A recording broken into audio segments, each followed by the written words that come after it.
Good evening. Welcome to the May 26th Oshkosh Common Council meeting. Will you please call the roll? Peschel.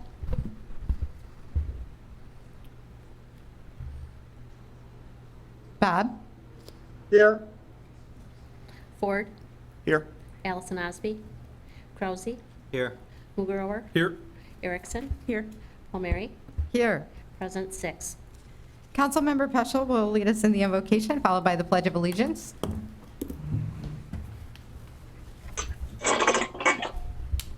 We are mindful of the blessings of liberty that we have in this nation.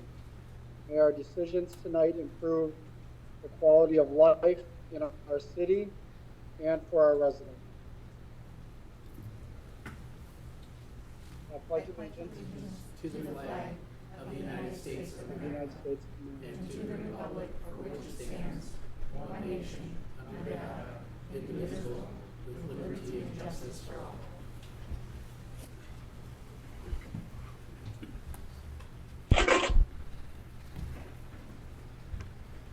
All right. We have a public hearing this evening. There will be no formal action anticipated on this item. I'll read this 3 times. That's Ordinance 20-210. First of all, though, Pam, did we have any comments sent in registered for this item? No, we do not. Okay, thank you. Ordinance 20-210, approve comprehensive land use plan amendment from light density residential to medium and high density residential for properties located at 2600 block of Witzel Avenue. Plan Commission recommends approval. Second reading, Ordinance 20-210, approve comprehensive land use plan amendment from light density residential to medium and high density residential for properties located at the 2600 block of Witzel Avenue. Plan Commission recommends approval. Third and final reading, 20-210, approve comprehensive land use plan amendment from light density residential to medium and high density residential for properties located at the 2600 block of Witzel Avenue. Plan Commission recommends approval. Next, we move on to consent agenda. Did we have any comments registered, Pam? No, we did not. Back to council for motion and a second. So moved. Second. Discussion. Councilmember Mugrower? Thank you, Madam Mayor. Before I get to my 2, I did see a member of, I see you got a Muse of Metal shirt on. Muse of Sheet Metal, you're part of 220 with the expansion on Oakwood, or no? Correct. Did you have anything you wanted to share or not really? No. Okay, just wanted to check, just wanted to make sure you had an opportunity. Thank you. You got it. Mr. Davis, I think, was going to come up and just answer a question or explain a little something for us on number 221, acquiring 1014 Wisconsin Street. I know we had a brief conversation. I appreciate you always giving me more information, making sure we're informed. Usually, you know, especially on these property acquisitions, we're taking stuff off the tax roll. Kind of always like to know why, and you explained that succinctly to me, but maybe this one's a little bit more unique, that there might be an additional plan for it, why we might acquire it, and what we might do with it afterwards. Yes, this project came to our attention because it has multiple code violations that have been brought to our attention, so we've been working with the owner on this for several years. And in this particular case, the Housing Authority has expressed interest in creating a new structure on that property. They tear down the old house that's there, that's half standing at this point, and put up a new house that would be used for homeless college students. Apparently there's a HUD program that the Housing Authority would like to pursue on that lot, and they thought that would be a good location for that. And in the final analysis, that would help achieve some of our affordable homeless housing objectives in the city.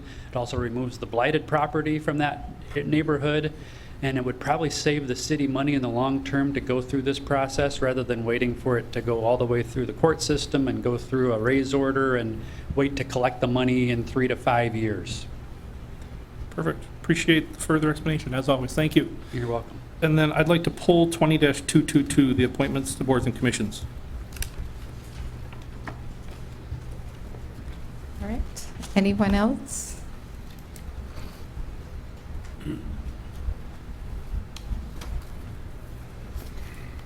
I would just like to comment on 20-218 regarding the installation of a small solar energy system. It's exciting to see those kind of projects come to Oshkosh. And then I just had a question on 215 regarding the amendment for professional services agreement for environmental support from AECom. I believe this relates to some new requirements regarding TCE. Mr. Rabi, did you want to just kind of share what that's regarding?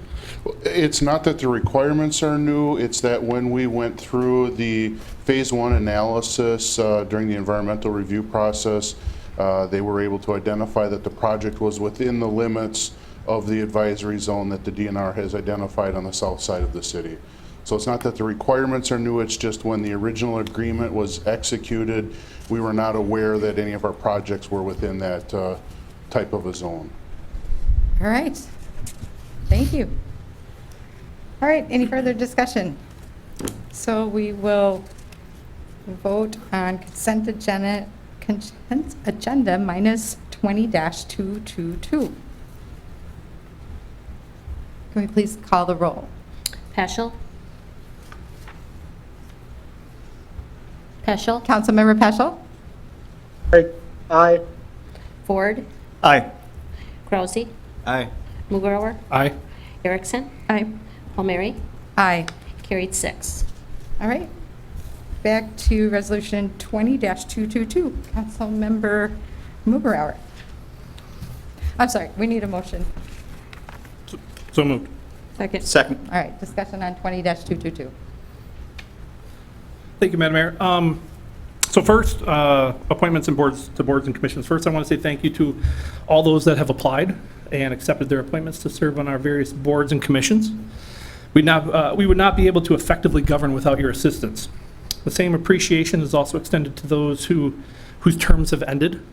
You stepped up and volunteered, and you gave your most valuable resource, which is your time, to help make this community a better place. So thank you very much for doing so. I want to recognize one of our departing commission members, Mr. Tom Foytek. Tom served on our plan commission for 15 years, 12 of which as chairman. And I think it says a lot about your commitment, your professionalism, and as well as your passion when for 12 years your fellow commission members nominate and elect you to lead them. So I want to say thank you to Mr. Foytek. He will be missed. I also want to talk about one other person. Also departing is another longstanding board member, former council member Bill Miller. Mr. Miller is not being renewed for the Parks Board after 9 years of dedicated service. He is the only person who requested to be renewed and was denied. The non-renewal of former council member Miller, it could be because the mayor would like to get some new blood on that board, a new perspective possibly, and that wouldn't be unreasonable. But if it was the case, then I would simply say that the new appointee would have been appointed to one of the 2 current vacant or open vacancies on that board as alternates. They've been vacant since council approved those additions months ago at the mayor's request. We are hurting for people to join our boards and commissions, and we're turning away someone who wants to continue to serve on our Parks Board. Instead, the mayor is removing that outstanding member of that board and leaving 2 vacant seats at that table, and that is not in the best interest of this community. And it doesn't work for me. I also want to make sure my point on this one's crystal clear. The new applicant who's potentially taking his place, I'm sure would make a fine appointment to any board and commission we have. In this case, the person should have been appointed as an alternate to this board, as has been done previously. So on this one, I move to amend this motion to, actually, I move to lay this one over. Excuse me. I move to amend the motion to approve all the renewals and the appointments, except Ms. Martin's appointment to the Parks Board, and lay over the decision on that one until the next council meeting, to give the mayor time to reconsider this appointment and that non-renewal.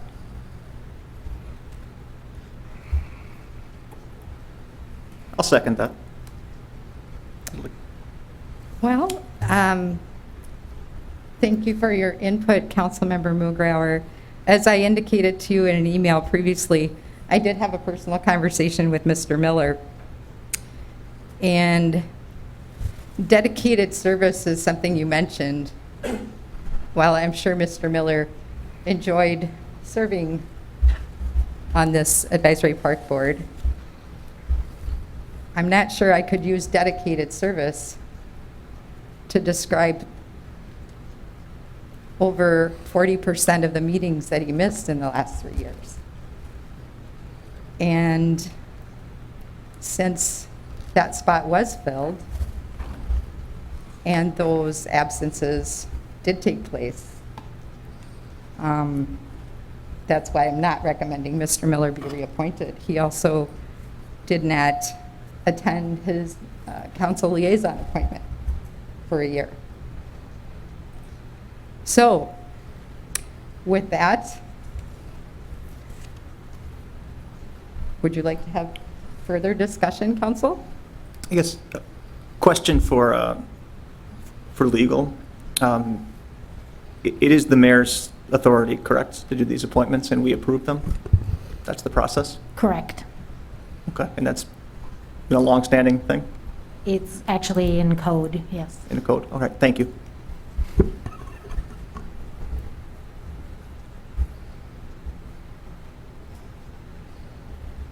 Councilmember Peschel? No? Okay. Anyone else? All right, please take the roll on the amendment. Peschel. Peschel? No. Ford. No? Krause. No. Mugrower. Aye. Erickson. No. Palmieri. No. Lost 1-5. So we will take it back to 20-222 as is. Any further discussion? Motion and a second for 222 as is. No, we already had it on the floor. Sorry. Yeah, just discussion, right? Yes. I Ford. I seconded the amendment to discuss it because I think it's important that both the mayor and Councilmember Mugrower have a chance to explain their rationale. So thank you for sharing that. Very good. Please take the roll. Peschel. Aye. Ford. Aye. Krause. Aye. Mugrower. No. Erickson. Aye. Palmieri. Aye. Carried 5-1. Moving on to new ordinances. There will be no action taken on any of these 5 new ordinances. Do we have any comments registered for any of these? No, we do not. All right. The first one is ordinance 20-223, approved temporary closure of Oakwood Road at the railroad crossing. The second is 20-224, approve zone change from Business Park District to Business Park with a planned development overlay district for 3 properties located at the northeast corner of Jackson Street and West Fernell Avenue. Plan Commission recommends approval. And ordinance 20-225, approve zone change from heavy industrial district to heavy industrial district with a planned development overlay at 191 West 28th Avenue. Plan Commission recommends approval. And 20-226, approve zone change from industrial district to industrial district with a planned development overlay at 500 East County Road Y. Plan Commission recommends approval. And 20-227, approve zone change from single-family residential 5 district to multifamily residential 12 district for properties located on the south side of the 2600 block of Witzel Avenue. Plan Commission recommends approval. And we move on to 2 new resolutions. Resolution 20-228, approve waiving interest and penalty fees for late property tax installments. Do we have any registered comments for this item, Pam? No, we do not. Back to council for motion and a second. So moved. Second. Discussion. Mr. Van Gompel, or city manager, would you like to share some of the highlights of the resolution? No, go ahead, Ray. You've been shepherding this. Well, it's been kind of a long process, and initially the city council passed a resolution recommending or asking consideration by the county.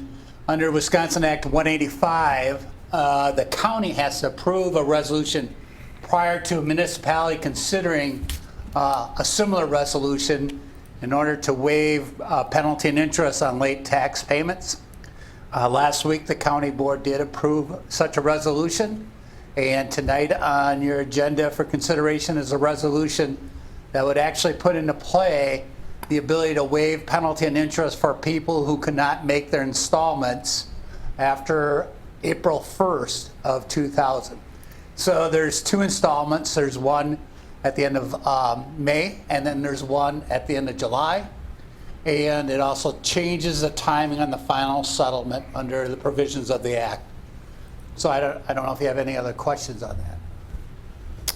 Well, I'd just like to thank City Manager Roloff and Councilmember Ford and Mugrauer for attending that very lengthy meeting, Zoom meeting. Russ did too. Oh, Russ, you were part of that too. He has battle scars from it as well. From That what was I some understand, that was a 5-hour marathon meeting. So they kind of outdid us. We lived to tell about Thank it. you for the patience and the detail. Did we have, Councilmember Mugrauer, did you have comment on that? Yep, thank you, Madam Mayor. I just wanted to say thank you to our partners at the county. I know that it was a spirited debate. It was a long debate, but it was spirited, and they all had a chance to share their thoughts. It's always appreciated when the elected officials get to actually, fully digest something and talk about it. I know the county executive wasn't a big fan of this, was not in support of it. And I do want to just say thank you to the county board for, actually for the 4 individuals for pushing it to the board for their full vote and discussion, and this for the full board for their passing of it. It's another tool in the toolbox to help people, for us in the city of Oshkosh, but also the whole county. So I'm thankful that they added that tool to the toolbox for people to use. And I believe we do have some citizens that are grateful for that effort on their behalf to keep housing somewhat more affordable. While it may not be a significant amount to each household, it is at least one minor thing that we can do to make things a little bit more bearable at the moment, and appreciate the county's efforts on this as well. Please take the roll on 20-228. Paschal, Aye. Ford, Aye. Krause, Aye. Mugrower, Aye. Erickson, Aye. Palmieri, Aye. carried 6. Next is 20-229, approve amendment number 1 to developers agreement with Lakeshore Development of Oshkosh LLC on Oshkosh Avenue, North Westfield Street, and North Kohler Street. Do we have any comments registered for this item? No, we do not. Council for motion and a second. So moved. Second. Discussion. Councilmember Ford. Yeah, just a couple questions on this one. I guess I would love to hear what the rationale is for it first, and then my second question would be a process question, whether or not this is something that would typically go through Plan Commission or not. The rationale is that the developer requested that. We're not changing any assessments. It's still the property owner's property. It's just how it's being distributed between the 2 lots in question that he's using. And I don't believe this goes through Plan Commission at all, since it's an issue of a development agreement that goes to council directly. Yes. Quick follow-up. So this in no way will change the amount of TIF funding or city support to this property?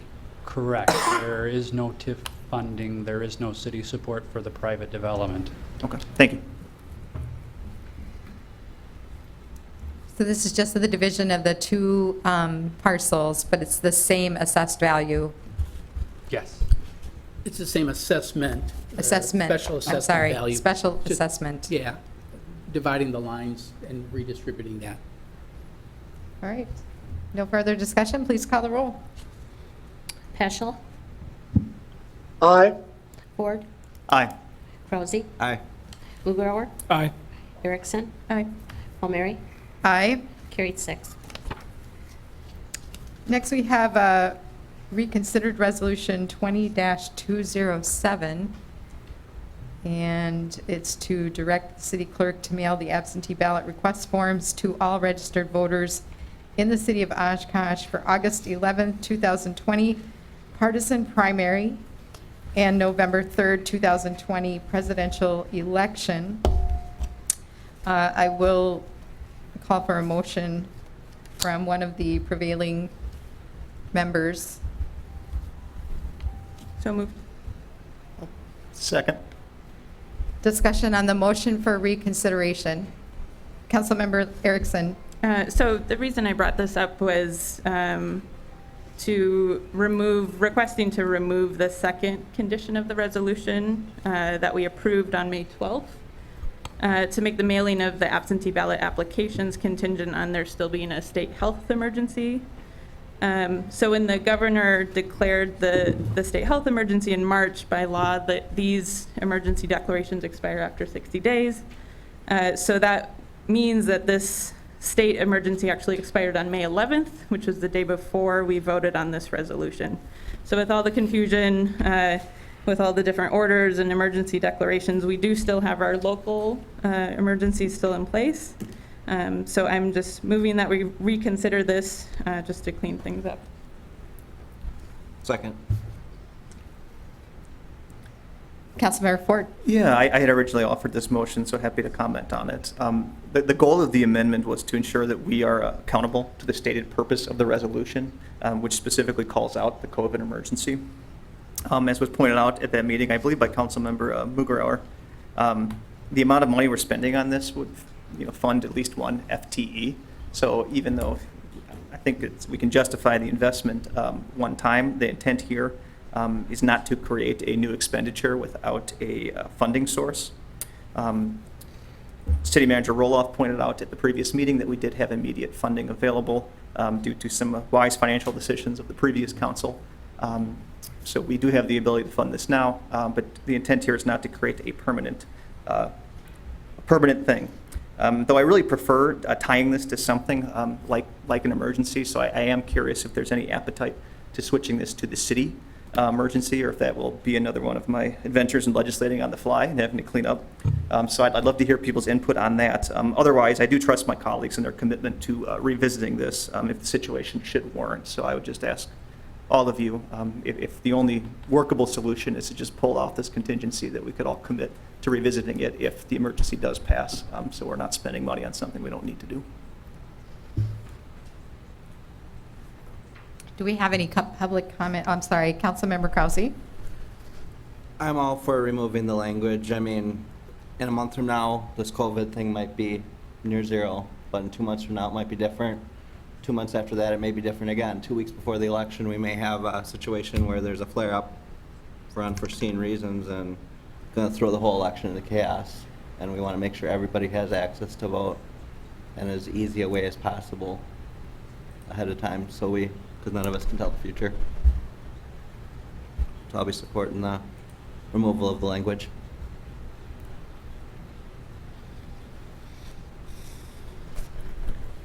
Councilmember Peschel.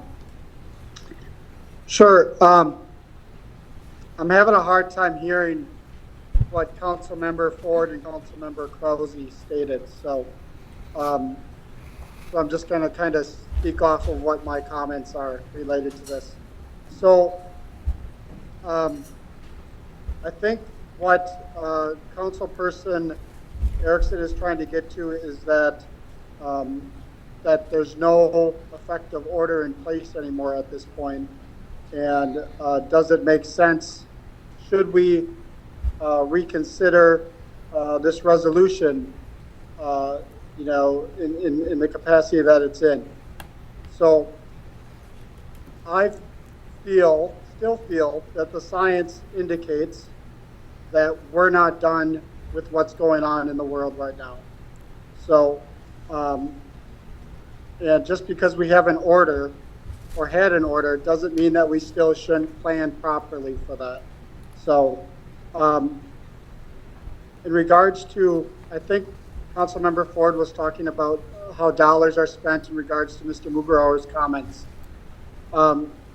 The Wisconsin Elections Commission is actually discussing this issue as it relates to being a proactive measure and doing what they can to potentially help fund municipalities that go in this direction, whether or not there's an order in place.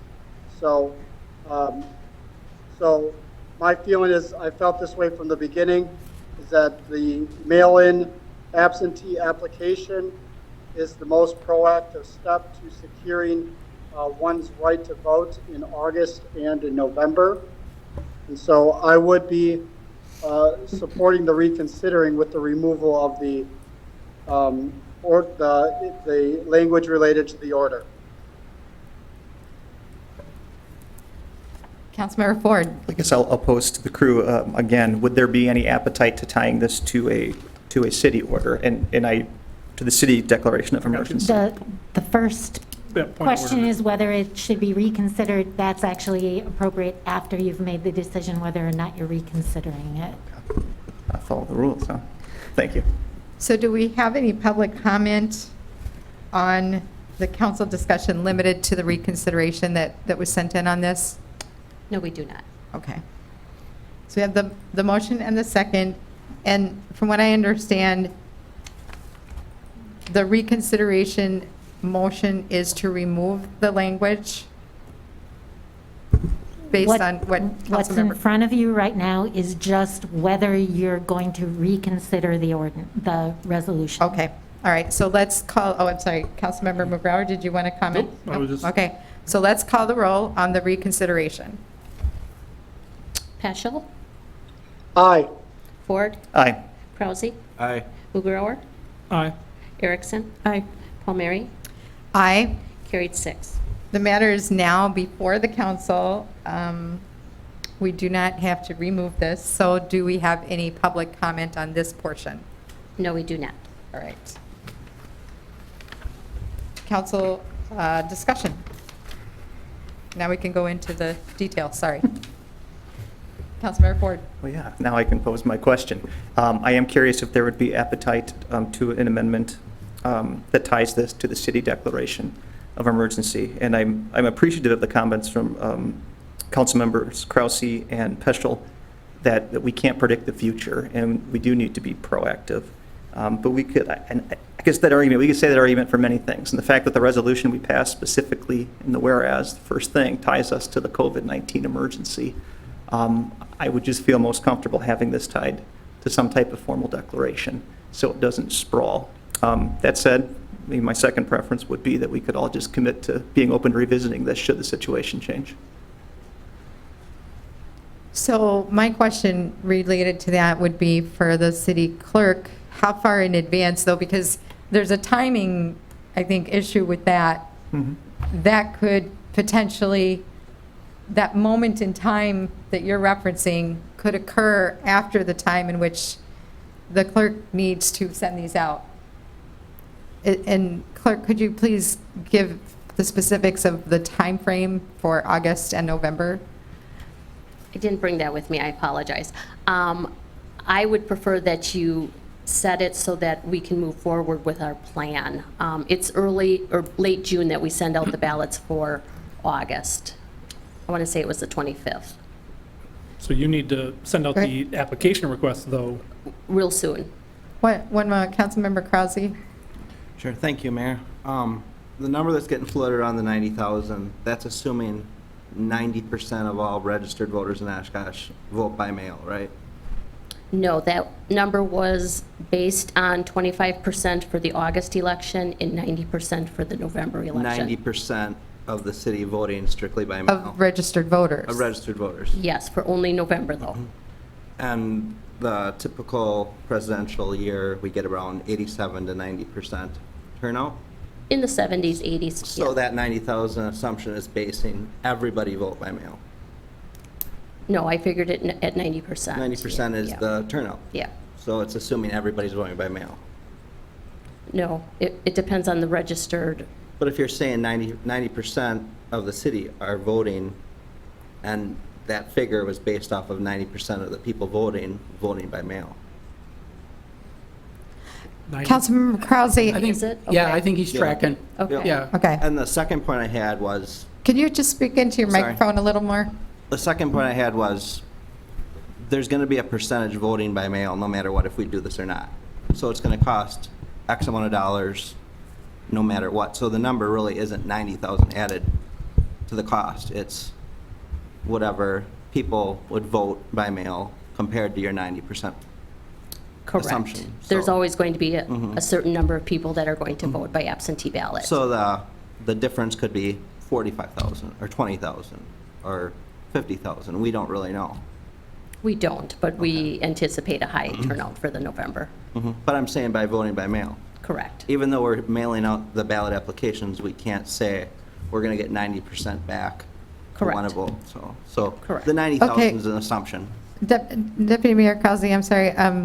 So can you help me understand how that relates to the timing piece of it? Because Councilmember Ford is talking about tying this to the city state of emergency, and we were asking the clerk about the timing of when that would happen. I think Councilmember Ford's worry is the $90,000 cost, and that's why he's making sure to insulate if we wouldn't have to do this. And I'm saying it's not going to be $90,000, probably. Yeah, and I guess to clarify, certainly I care about the cost, but I care more about the principle of us passing a resolution tied to an emergency, if that was truly not our intent. But I guess the timing issue I have, Mayor Palmieri, the intent here would be the COVID-19 emergency being declared by the city at the time of the mailing. So that would be at the discretion of city staff to do the mailing when you need to do the mailing. Correct, but we want to be able to get that mailing out as soon as possible so that those voters have the opportunity to get that back to us so that we can respond to the requests. Correct. So with Okay. the first mailing going out towards the end of June, City Manager Roloff, Ma'am, Oh, that's sorry. when we would send out the ballots. I'm So sorry. we have to send out the request application sooner. Yes. Okay. City Manager, just a question for you. What is the likelihood that our state of the city emergency would end before that time? I would say it's very unlikely you would, because we had had that conversation prior. I don't anticipate this emergency closing up before the end of the year. That's just because to keep things open, so it would be through the November election, which I guess is really the most relevant question. I would fully expect it to last past November, whatever that election day in November is. Pam Council- remembers that. Councilmember Mugrower, Thank you, Madam Mayor. patiently waiting. No, you're good. And I appreciate Mr. Ford's point on this. I know we had some conversations regarding his addition of this, kind of stipulation after the last meeting. I appreciated it a lot that it really did tie it to making sure that if we're doing this, that it is because of the health emergency that we were under and that we're currently still under. So I like the suggestion of tying this to the City of Oshkosh emergency declaration. City Manager Roloff just said it. The anticipation is that this emergency in the City of Oshkosh will last far into the future. So it shouldn't matter that we add that part into it or that we replace that part personally.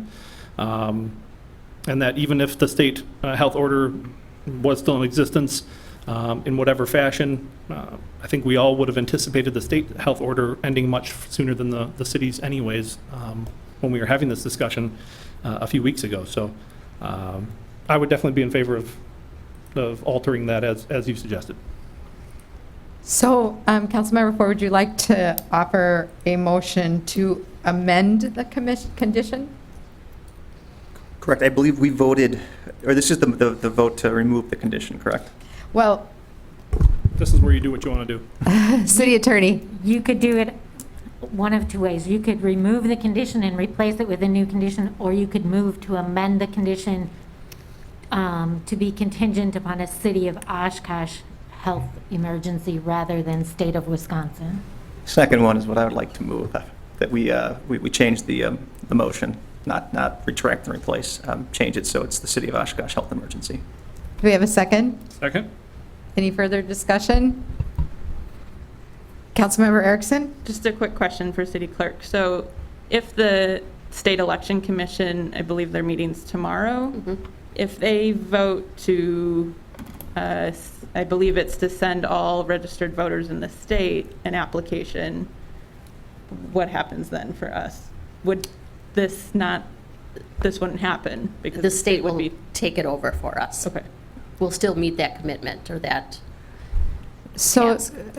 so Wait, are you suggesting that we add another amendment or addition that says, should the state move forward with this, that ours is null? Is No, that? it was just a clarifying question Oh, okay. of what would happen if that were. Yeah, because we've discussed this, and the mayor and I have discussed this as well, and I think Mr. Peschel asked as well.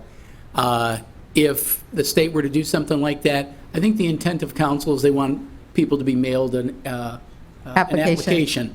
We will have achieved it, we'll have to pay for it. But I think everybody would like that, so that's our intent. Bob, is that pretty much what you were asking about as well, with your email that you had sent us? You were requesting that it go to the Wisconsin Elections Commission, the copy of our resolution. Unmute, please. Thank you. Yes, I was asking that if we vote in a favorable position tonight, that the outcome of this vote be communicated to the Wisconsin Elections Commission. And I think Ms. Uberg plans to do that immediately upon conclusion of this meeting. Not to rush you along, but she'll get it done All quicker. right, let's call the question, unless there's anything else burning on this. Let's call the question and call. Can I ask a clarification, please? Could someone tell me what the amendment was? So the amendment is to change the language from being tied to the state public emergency to the city's state of public emergency. Okay, Correct? Yep. Okay. all right, thank you. So we have a second, so let's take the roll. Peschel, Aye. Ford, Aye. Krause, Aye. Mugrower, Aye. Erickson, Aye. Palmieri, Aye. carried 6. So the reconsidered resolution goes forward as amended. All right. You're right. Motion, Excuse me? a motion, We have to vote on it now. You have to vote on the resolution as amended. You just the voted on the amendment. amendment.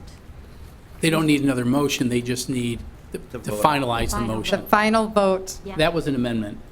On the resolution as amended. yes.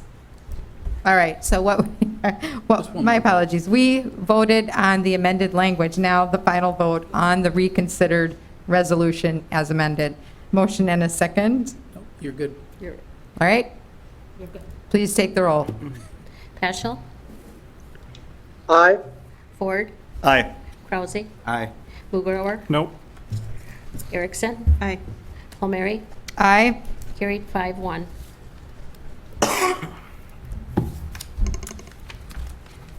Next is council member announcements and statements. We'll take the reports of any council liaison for boards and commissions. Councilmember Allison Osby is not here. Councilmember Mugrower? Thank you, Madam Mayor. The Arts and Beautification Committee recently met, and they'd like you all to know that they are unveiling the mini mural project, and that unveiling is happening on Saturday, June the 6th. More details can be found on their Facebook page, which is Oshkosh Arts and Beautification Community. So this is a partnership between local artists and property owners to display 20 different works of art in the downtown area. And we'd like you to come on out and support the mini mural project, which is unveiling on Saturday, June the 6th. This will be, I know they're going up on Friday night, and then after I believe it's after the farmer's market is over in the afternoon is when they will do the unveiling, but all those details are on their page. Thank you. Thank you very much. That sounds like an exciting project. 20 works of art. Very nice. Councilmember Peschel? No? Okay. Deputy Mayor Krause? I'm good. Thank you. Councilmember Erickson? So we had a Housing Authority Board last week. It was my first meeting. So one of the resolutions that was passed was to implement various waivers because of COVID. So including delaying annual re-exams for the housing choice voucher and public housing families and the income verification piece. So So that was mostly that meeting. Rental Housing Advisory Board, we also have a special meeting scheduled for June 3rd at 4 to talk through some tenant evictions after the state moratorium on evictions is lifted today, actually, and then some possible landlord-tenant education. So, that's okay. Councilmember Ford. Yes, Plan Commission met, and the highlight was honoring Thomas Wojtek, who has a much better command of Robert's rules than I have demonstrated tonight through his experience at Plan Commission. But we honored him and we thanked him for his service, and we'll be picking a new chair at our next meeting. And we have a couple of candidates that I think have been there a long time that will be great at it. More substantively, not that that's not substantive, but more substantively, we talked about the city's role in regulating solar panels on roofs. And the specific issue that was asked at Plan Commission that I said I would bring has to do with the pitch of roofs and concern about reflections that are distracting drivers. They just asked that concern be brought to the council, so at least we're aware that people are a little worried about that. I'm sorry, was that regarding solar or metal roofs? Solar roofs. It was the same concern that had earlier been brought about metal roofs, but this was with solar panels with a high-pitched roof. If it was reflecting into a roadway or an intersection, if we were going to create recommendations or have discussion about that. So is that going to be like a workshop coming up? It might be at some point. That's where I think that would probably go. All right, thank you. And I have nothing new to report since the last RDA meeting. Next, we have recognition of city employees for Public Service Week. Councilmember Mugarauer. Thank you, Madam Mayor.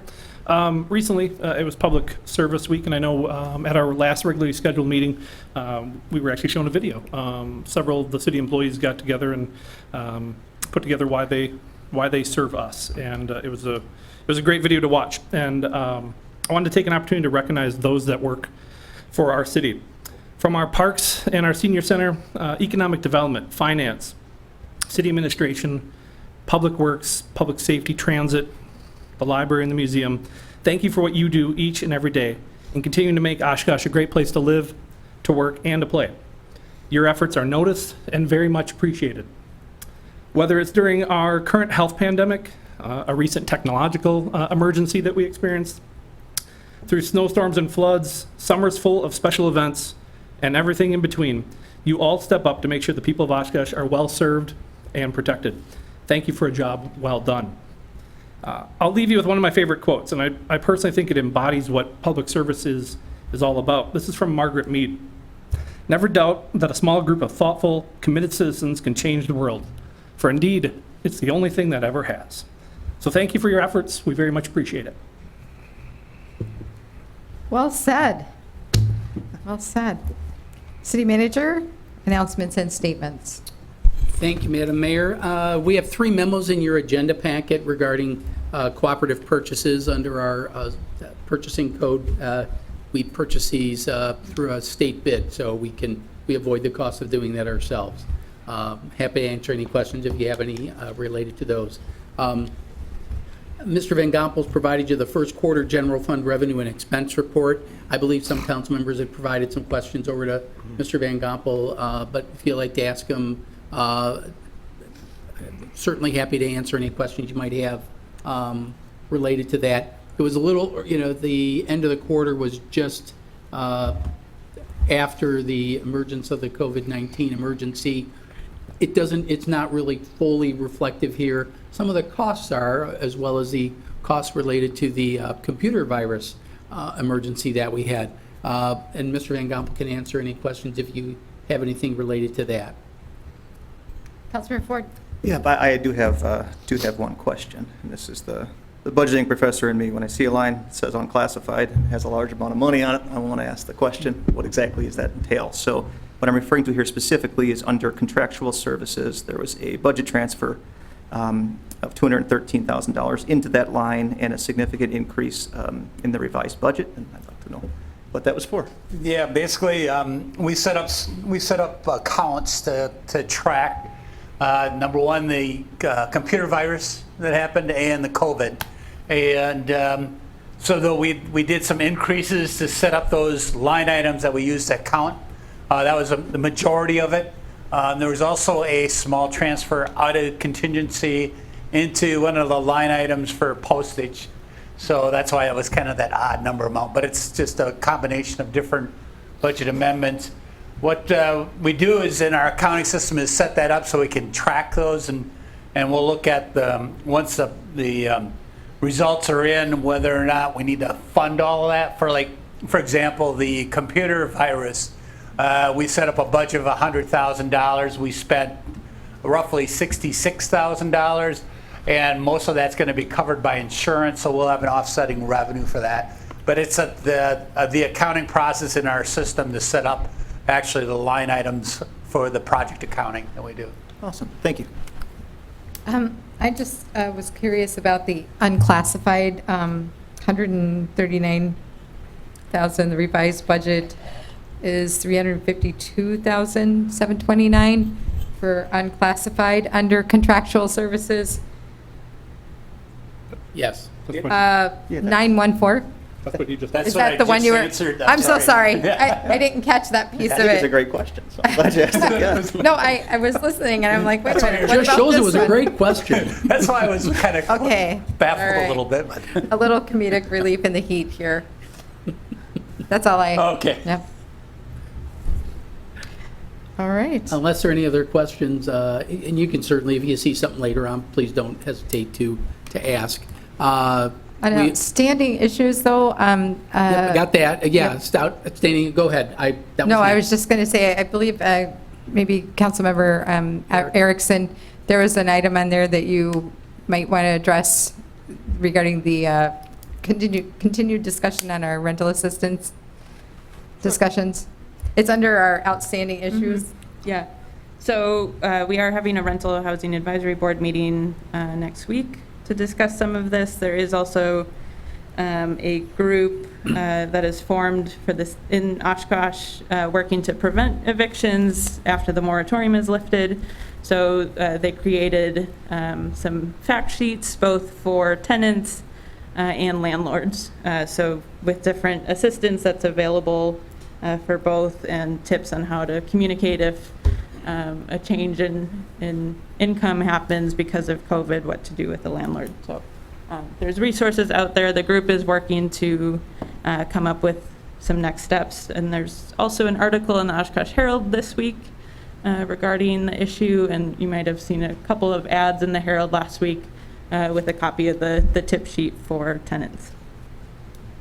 And I might add that the state announced was it 75 million? 25 million, excuse me, in rental assistance, which our local administrative agency would be Advocap, correct, City Manager? Yes.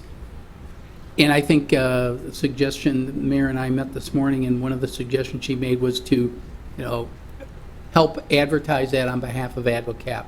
And I think that's important, because a lot of people don't even know Advocap exists until you need them. And, a lot of people, the situation they're in, they've never been in this situation before. So I'll be talking with staff about what we can do to help them, make sure it gets out to our social media platforms, make sure people know.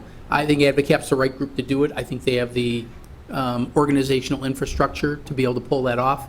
And I think they're very capable of doing it. We've had many partnerships with them. It's just something a little new for all of us, but I think they'll be very effective in getting that job done for us. Well, and today being the day that that eviction moratorium ends, do we have any sense of, I'm really impressed that the community of landlords and some tenant representatives and some of the folks from Rental Housing Advisory Board, the Apartment Association, Community Foundation, and these other nonprofit agencies are looking at ways to prevent that rather than just looking at the proactive piece of it as opposed to the reactive. I did understand that the day-by-day warming shelter is closing this next week. That's our understanding. They did reopen for an extension of the season, but it's my understanding they are closing. So thank those that worked on that and are working on this mediation, preventative, and educating information. I do want to just point out something that folks may not know. One of the resources that's been referred to is the Tenant Resource Center out of Madison for resources for landlords and tenants. I just do want to point out that there was a time where they provided legal assistance to the entire state. It's very clearly specified on the front of their website now that they only provide those services to Dane County. I believe the website still has accessible information, but they have indicated they're only providing those services to Dane County. So I just wanted to get that accurate information out there. And then The only other thing I would add under outstanding issues, the mayor and I just met today to put some final touches on the draft ordinance for the Diversity, Equity, and Inclusion Committee. There's a couple more changes, Lynn, that the mayor and I just worked through. So we'll be getting that in a format for council consideration on June 9th with adoption on June 23rd. So happy to get that worked out. And then lastly, COVID update. As you can see, Chief Stanley's up here. Just give you more general, I think we talked about a lot of the specific issues going on. I think there has been an uptick in numbers. I think Chief can speak to that a little bit tonight. Yeah, so unfortunately, it's not all glad tidings tonight because we have seen a continued increase, particularly over the weekend, of our COVID positive cases. So to date, we're at about 160 positive cases in Winnebago County that unfortunately we've lost 2 members of our community to COVID virus, that we are up to 3 deaths in the county now, that we're still seeing that increase in congregate housing, that particularly in that most vulnerable population of our senior community, that as we discussed today, why is that number increasing? There's probably a mixed balance right now that is hard to pinpoint exactly what it is. And time will tell, because we've significantly increased the testing that's available. So, predictably, you would anticipate more results. Some more positive results, but also lots of negative results as well. But also, with the reopening of the community and the state, and as more people are interacting, is there some dependency on that increasing that number as well? And most likely, and we'll continue to see that as public health monitors that, here locally and statewide. We'll keep a close eye to that, particularly after the holiday weekend. So we won't know the true effects of the impact of interaction over the holiday weekend for up to 2 weeks. So what we have noticed is the community members, many, and particularly our business owners, that are being very judicious in how they open. That they are not rushing into opening. Many of them have chose to maintain their current practice of curbside and delivery only, and to phase in opening, and to really dive into some plans of how do they follow those recommendations and guidelines. So that's very encouraging. As we're out and about in the community, we see lots of people still trying to social distance, to follow the guidelines, that wearing masks to the grocery stores and things like that. So, I think it's important to stress that, as the city manager puts it, the Supreme Court ruling didn't cure COVID. That it's still out there, it's still a threat. We have done a fantastic job in this city of flattening that curve, but we don't want to have this residual rebound. So, it's not all bets are off and go back to normal. It's still wash your hands, social distance, stay 6 feet away from people. If you're sick, stay home. Wash your hands before you touch your face. Use hand sanitizer. All those things that we continue to recommend, and the CDC continues to recommend. We want to stress that for all the members of our community. But other than that, like I said, we remain vigilant in monitoring data, working with our partner agencies throughout the valley to make sure that we're doing what we need to do to continue to keep our community safe. I think that's all I have. Couple of things. Each of the departments have been asked to either work as a building like City Hall or within the individual departments about how to reopen and to communicate that to the public as much as possible. You've seen a lot with the parks. We really struggled with the parks issue because we know that there are concerns about safety, but we also have the reality of people wanting to be out. We're not encouraging people necessarily to use the parks, but we say if you do, you have to use them at your own risk, and please take a lot of the precautions that Chief already mentioned. We feel that's very important to keep emphasizing that as much as possible. The zoo is one of those locations where generally our experience is that social distance is kind of a norm there. So our plan is to open up the zoo eventually, very shortly. So the restrooms, because the parks are being used, we need to open up the restrooms. That's just the reality. In fact, there's probably more health related to open it rather than to keep it closed. We got to balance all those things, so we're doing that. But the tough decision about the pool remains because, as the chief said, everything we need to do, we're looking at CDC guidelines. And CDC guidelines to open a pool are so restrictive, particularly the changing areas and a lot of the play areas, which are essentially another playground, that is very difficult to keep sanitized on a regular basis. And then certain activities just don't lend themselves to social distancing, the lazy river, things like that. And then the practical side of staffing. We get nearly 50% turnover every year, and the group that trains our lifeguards is a school district, which can't train the kids this year because they're not available to do that. So those are the major factors that came into play with the pool. We're looking at the requirements for the splash pad. The splash pad is not chlorinated, so we're looking at what non-chlorinated splash pads are, because with a chlorinated splash pad, for the most part, they're pretty, most places are opening up splash pads if they're chlorinated, but we don't have one, so we're taking a look at that. And then lastly, as far as City Hall's concerned, before City Hall, the police department has opened up because they need people to access to get monthly passes. They want to be able to start issuing monthly passes again. We do need to get back into that regulatory mode. There's a reason we have the regulations, and to keep doing that, we've been relaxing those in recent months. We need to get back to that, so we need to open up so people can get their parking passes again. And then with respect to City Hall, I have a tentative goal of reopening City Hall on a limited basis on June 8th. We're still working on that.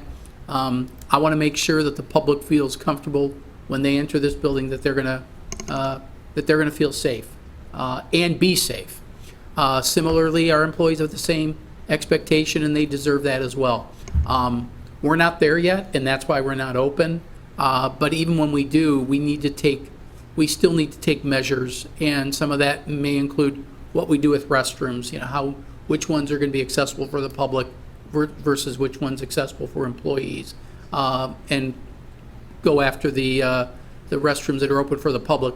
We're going to have to clean them more because we just don't know. So all those things that we're working on to go do that, we will let you know probably by no later than the middle of next week, but preferably by the end of this week, whether we think we're going to be able to be open. Are we able to work on our technology, given that I noticed you did not mention reconvening our regular boards and commission meetings, although we did amend to allow participation virtually. Some of the spaces are not ideal, and so if we're going to extend that period, or not extend, continue that period of non-meeting, will we have alternative technology to make that feasible for continuity? At this time, we do not expect that we're going to change what we're doing with the meetings. I think that's premature. However, I've been relaxing that because boards and commissions, you mentioned rental housing, and rental housing wants to meet about something related to COVID. They need to meet. we have to let them meet. So we're going to continue to do that, but still do the social distancing practicing.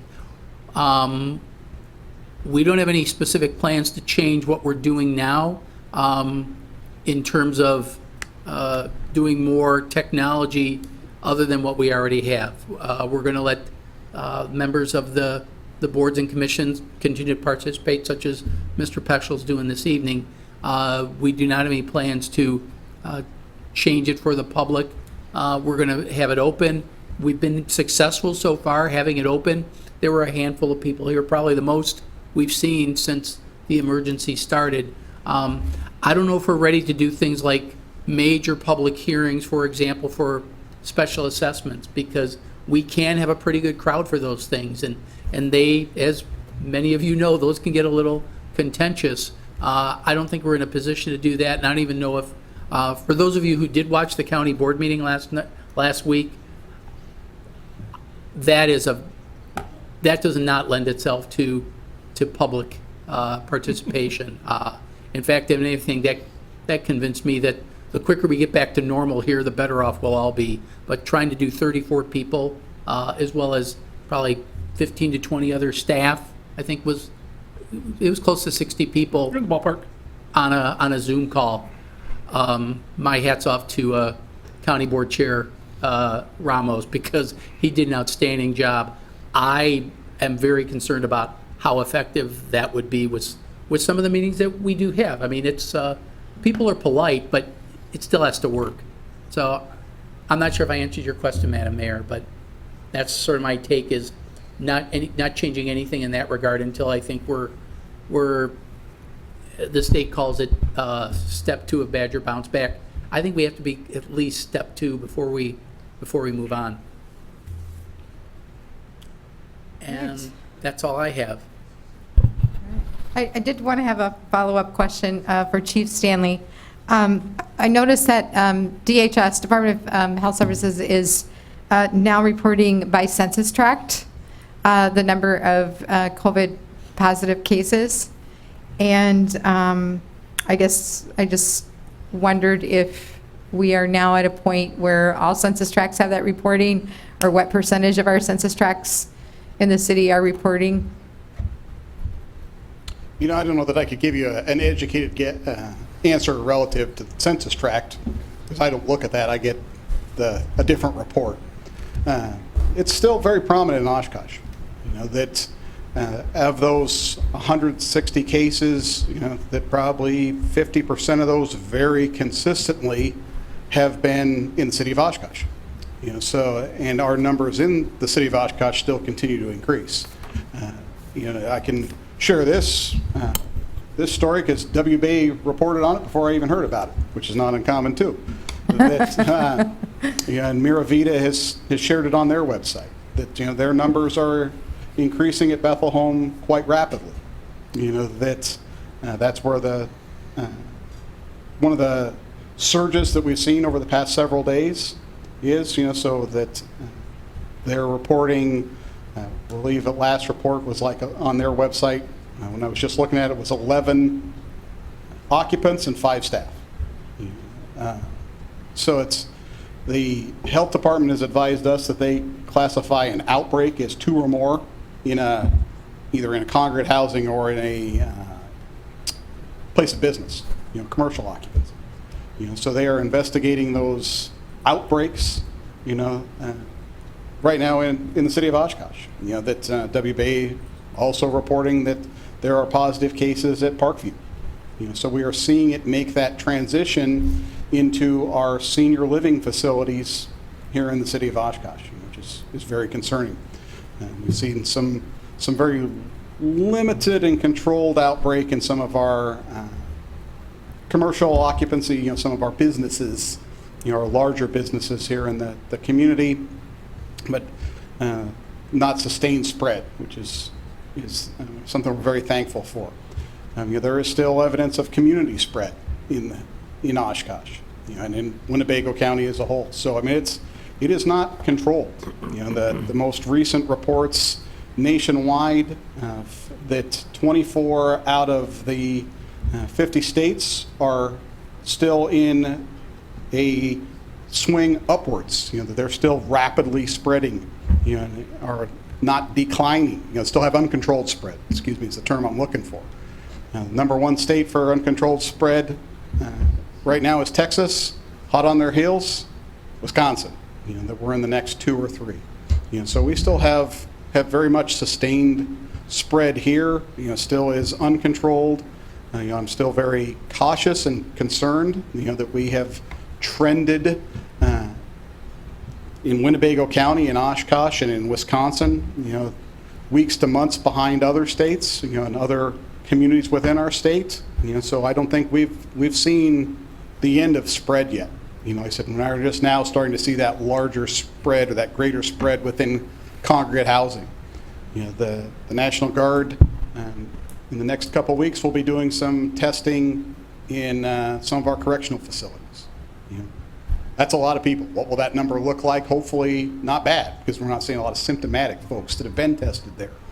But as more and more testing becomes available, and we can do that pinpoint testing into facilities, we're going to see that number continue to increase, I feel. That we got a pretty good snapshot of hundreds and hundreds of people at the Fox Valley testing site that was open the past 2 weeks. That testing site is now closed. But had several hundred people tested. And again, Why did they close that? that was always going to be a limited run. And that was a joint effort of a number of counties to do that. So it was utilizing the National Guard as testing sites. So why they closed that, that's out of my understanding and scope. That I think part of it was my conjecture. And Councilmember Erickson, feel free to correct me. That they wanted to do some elective testing to get a bigger snapshot of what's out there. Historically, we had been testing people that were symptomatic, and a medical expert had recommended them to be tested. You couldn't just, Mark Roloff couldn't go get tested because he's curious if he has it. You had to be basically prescribed that test. Where they did broader testing for asymptomatic people, and they went even to the point of doing elective testing that any of us could go get over there and get in line and say, I'd like to have that test done out of my own curiosity because I want to make sure I have it or not. So that was new, so that gave us a bigger snapshot of what's really out there because of those concerns around symptomatic versus asymptomatic carriers and things like that.